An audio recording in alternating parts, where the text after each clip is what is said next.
Spain. Please keep watching Amansai Online TV. Amansai Online TV. Our hope is here. Amansai Online TV. Our hope is here. Keep watching Amansai Online TV. Galamsey Tokwane Ashanti region Shasiene. Ashanti regional minister Dr. Amoakohene, Lance minister Honorable Emmanuel. Ashe operation asene. Mokaya the regional minister Dr. Amoakohene ebe ma Galamsey for tourists. Sir, unim se wu to Galamsey Ashanti region ha forest bim. Anase nsuo bi mu a sisa Excavators.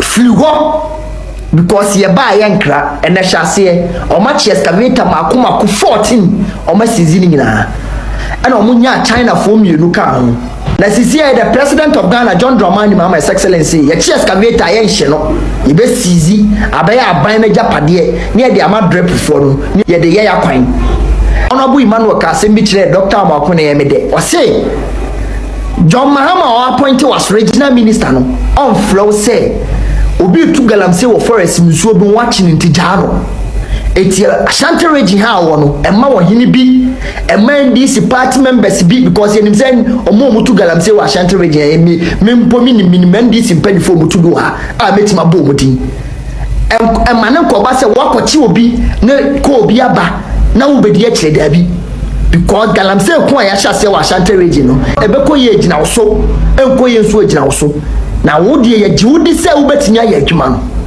na obi bia wa Ashanti region so nim se Dr. Amoakohene onye sa Simos Emensa because Simos Emensa kan wo bi na yensuo ni yensa ase nyina se wa Ashanti region because come no mudi Galamsey mu ntintima wa Ashanti region ya MPP4 and omo regional minister no so benefit from it in 20 minka me am constituency afro no southeast DC no ne hu bon Galamsey mu ti Dr. Amoakohene de o share bossa 14 days obi am pack ne nema no eso ye no an operation asase Simon Semensa be Ashanti regional minister da be na o say o ma order say u tu Galamsey wonsuo wana say forester you machine free order ya anti bi da into way different between the oba from puntuo me say Dr. Amoakohene regional minister say me constituency afro no southeast enkuro bi wo wa forest wo mu da so shem Probi di ahwewam omutuum probi di betenko omutuum timeslew investigation e ko pamo mu sisi e anko di jomo Excavators sisi o Excavators sisi e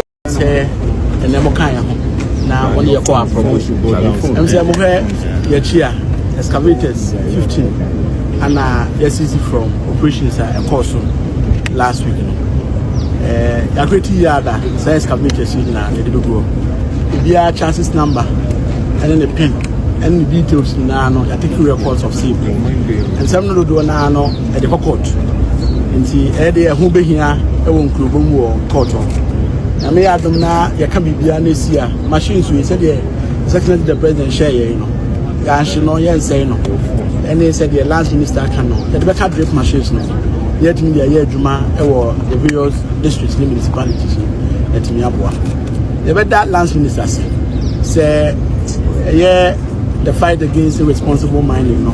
But then one shame na wabuama Ashanti Mantem. At least let me I take you over one of the forester ebo ofin hobai. Our ofin shelter forest reserve. Ofin so ye isu and iti Ashanti Mantem ane wo. Nti ye better na say. Forester aka ni nyina no so they are taking over them one at a time. Nyakopo also enter the minister lanche a tree for life project wakande ya share bo say o chance wa santimantema ye dey sa forest reserve ye tuna take over ye dey no be a model grounds ye dey where how you betimi aboa near reclaiming land no na start a tree for life project no e wo ye better minister say won ko so anomboa ye na forest aka wa santimantema the babon for shishemu a almost say nim na no entimi take control over it entimi mo a environment nim mo yen ka say mine ni ya de bone ba wo ye na wo ye ni ya eboa ma adwuma so ba kroma but so obeye na obedi forest na insuo so be say ni de ya de a emboa enti insuo no so the minister kasa ye the nkofo bi buy from river gas am be boy ni tinabo ye insuo no buy together with the forestry ebiom communities in so much do no mining. You be embarking on extensive community engagement. said the bear community no as I see any forest any slow one you go the year no yet nyam supervisors or making their year jumano after your banny a bear inspection and quite anyone you do a bear see a bear has a wood in the year as I know to know say reclaim as I know that me up wama or more mining your majuma or best of the year mabuno that you have more money in that regard. And if following this exercise, there be a lot of community engagement. Then mabuna these areas was a more no man craft assembly and management in mine no mom so abusu atimi na bibi ya hwede saa wasa kwan je beda ministers ni adom ampani secretary dom amase ni ahye de boss aduma na ode ahye yensa no ye be ye ni aye ni ye na amani pa it was in the last 4 years we friend legacy term or we say obeda dimpa e de amagana eni nchima je beda masese mo so boka ho for ene trip aye koye ntia mo he ye chia Excavators 15 and yes is from operations course last week that pretty yada says Excavators in the dia chances number and then the pen and the details in I think we are course of safety your mind doing some do na no the court nti e dey who be here e won krugomu court and me adom na ya ka bibia na sia machine so said the secretary the president share you know no saying your phone and he said the last minister can the better these machines yet me juma the mayor's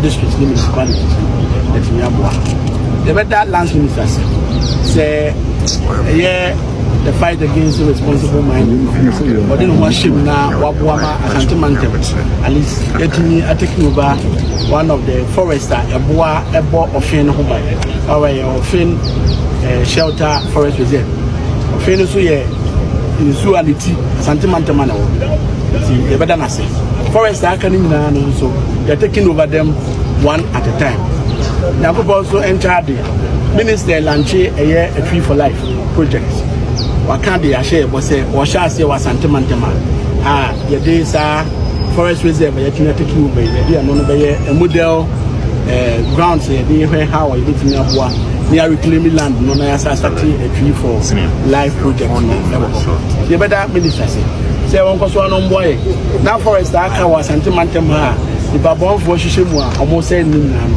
it mean take control over it nim boa my environment nim boa yen ka say mine ni ya de money ba wo ye na wo ye ni ya boa ma adwuma so ba kroma but say obeye na obedi forest na ensuo so be say ni ya dia embo enti ensuo no so ye minister kasa ye the kofobi buy from river gas ambe boy ni tina bo ye ensuo no buy together with the forest biom communities in so much do no mine we be embarking on extensive community engagement say they be a community no as I see any forest any so who you to go the year yet me am supervisors or making their year adwuma no after ye ba na ye be inspection enkoye ho anywhere ni bi e be yes ye be say wo ye ni ye as I see no so who to no say reclaim as I see no that me aboa ma omo a mine ni o madwuma a wo be so mo ye ni ye mabu that me bi mo manya adwuma in that regard. And following this exercise, there be a lot of community engagement. Then mabuna these areas was your boa no man craft assembly and ye ma was mine no mom so abusu atini ya hwede saa was akwan. Ye better ministers. They are dom ampani secretary dom hamas. Ni ahye the boss say adwuma no ode ahye yensa no. Ye be ye ni aye ni ye na amani pa. It was in the last 4 years you have friend legacy term or we say obeda dimpa e de amagana eni nchima nti beda ma sese mo so boka ho for ene trip ayekoye nti mpacho ayi say ye hwe omom yelgawa na sana mutimiche apart from 50 excavators nti in a Chinese form you know I think say Ghana for ka ho no ni new number of it but omuni na no ye are omo before court no pay ye bia kwa ma ya mo remand I think 3 weeks and you need another person. I'm making sure say Obia and Hobom. And beside that, no, last minister can say no Mobakaya. Obia the machine will have the when I saw rent and I want a cotorium. You trace the chances number, and you don't need what the machine buy. And do you be now renting out machines? I was saying you have to be interested in Nippon or rent again what they call it. Because I quite this I call it cartel. Ye chibi say near dynasty at this level. And Kofoba Sako rent be as I dear Baba Behavi. It is me transia ko who more the rentals now. Then we'll be able to take action at that level. So be able in that regard. It's investigation, and not just with Amoakohene on site. The machines at the back, funding and all that. Said the minister we're going to pursue it at that level. Amanson Online TV. Our hope is here.